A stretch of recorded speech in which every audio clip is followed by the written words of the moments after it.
All right. Go. Poppy's best paper. Poppy loved books. I might be a writer when I grow up, she told her best friend, Lavender. I thought you want to be a brain surgeon like me, said Lavender.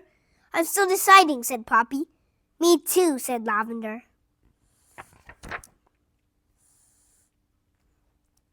Ding! Mrs. Rose ran this ringy thing. Class, today's writing topic is what I want to be when I grow up. Tomorrow, I'll choose someone's paper to read aloud. Remember to do your personal best. Oh boy, shouted Poppy. I'm going to be a very famous writer when I grow up. I'm going to win prizes and talk at schools. And that's how I became this very famous writer. I might write 50 books or 100. I'm your #1 fan. Mrs. Rose smiled. Poppy, I love your passion, but please save it for your paper. As the bus stopped, Poppy and Lavender, want to come over and write? Sounds fun, said Lavender, but I write better by myself. Oh, said Poppy. Okay. Toot toot. At home, Poppy found Mr. Fuzzdog. She found her favorite notebook. She sharpened her pencils. She settled onto her bed. She wrote, when I grow up, I want to be a writer. She read her sentences.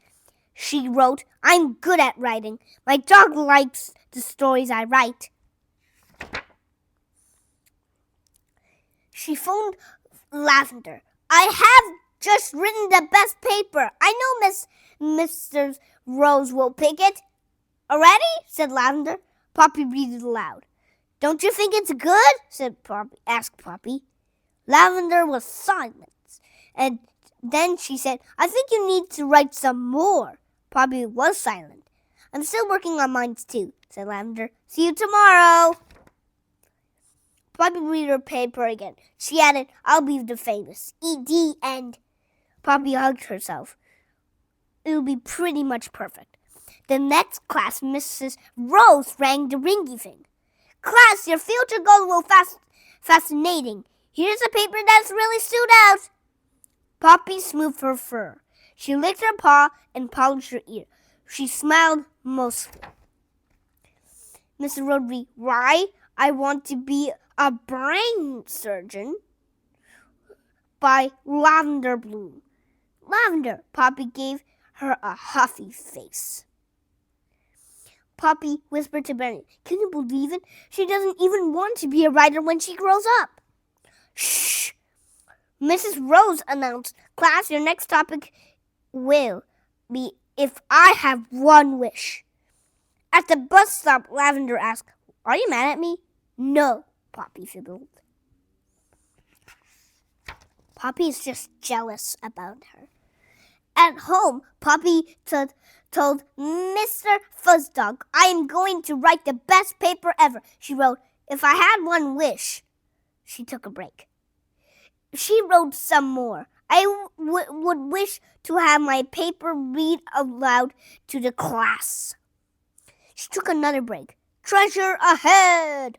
Then maybe my paper would be read to the whole school. She phoned Lavender. Phew, I've been writing for hours.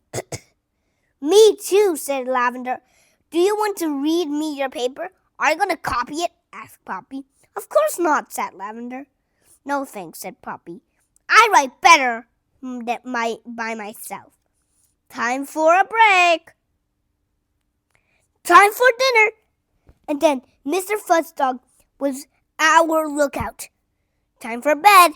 La la la. Time for school.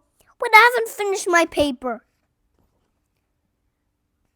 On the bus, Poppy scribbled an ending. Then the principal would give me a good writing award. The end. She gave a happy sigh. She knew her paper would be picked.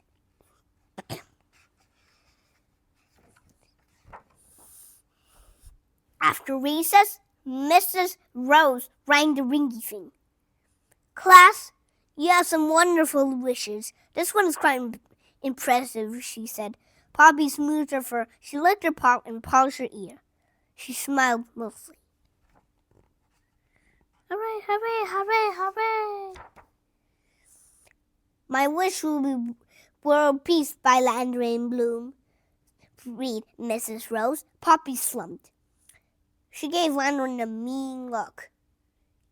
You didn't even wish to win, she hissed at Lavender. Mrs. Rose said quietly, Poppy, please pay attention. Lavender doesn't even want to be a writer when he grows up, complained Poppy. Poppy, I know you have a lot to say, but please don't be rude. It's not fair! Poppy, it's time for a break in the chill-out chair. Now, class, your next topic is how to do something. At the bus stop, Lavender wrote on her notebook instead of talking to Poppy as usual. Poppy wondered what Lavender was writing. She wondered very hard. Poppy, are you copying Lavender? Said Poppy. Of course not, said Poppy. At home, Poppy found her notebook. She sharpened her pencils. She wrote a sentence. She played with Mr. Ferdug. She wrote another sentence. She read what she was written. She threw the notebook across the room. Go waste, Dragon Tail, she shouted. Poppy, do not call your brother names, her mother said. Pip. At dinner, Poppy stroked her food into mush. She spilled her milk and was not sorry. Go to your room, her father said. Poppy went to the room and stomp, slammed the door, bang. She cried to Mr. Woodlock. Young lady, you had better be doing your homework. Poppy took the notebook and she sharpened her pencil. She broke it in half. She cried again, then sharpened another pencil. Then she had an idea. She wrote her title. She wrote a sentence. She fixed the sentence. She wrote another sentence, and another, and another. She did not stop to play Mr. Fuzzduck. She did not stop to sharpen her pencils. She did not stop to call Lavender. She wrote one sentence after another to finish her paper. The next day, Mr. Rowe rang the ringy thing. Class, your paper will give some instructions. Here's one of my favorites. Bobby did not smooth her full. She did not lick her paw. She did not polish her ear. She sat very still. Mr. Rose reads How to Get in Trouble by Poppy Ferrier. To get in trouble is very simple. First, talk in class even after you are told to be quiet. Then, be mean to someone who did better than you.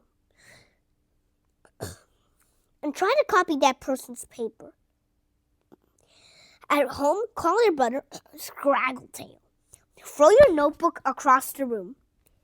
At dinner, mush your food and smudge your milk. And say you don't care. Stomp your feet and cry. Lost in words will always be rude to your best friend and do not apologize. This is my savant on how to get in trouble. Follow these instructions and you can get in trouble too. The end. The class clapped. Poppy blushed and gave Lavender a shy look. Lavender gave Poppy a big grin. Clap, clap, clap, clap, clap, clap, clap, clap, clap. Poppy smoothed her fur. She licked her paw and polished her ear. She beamed a very huge smile.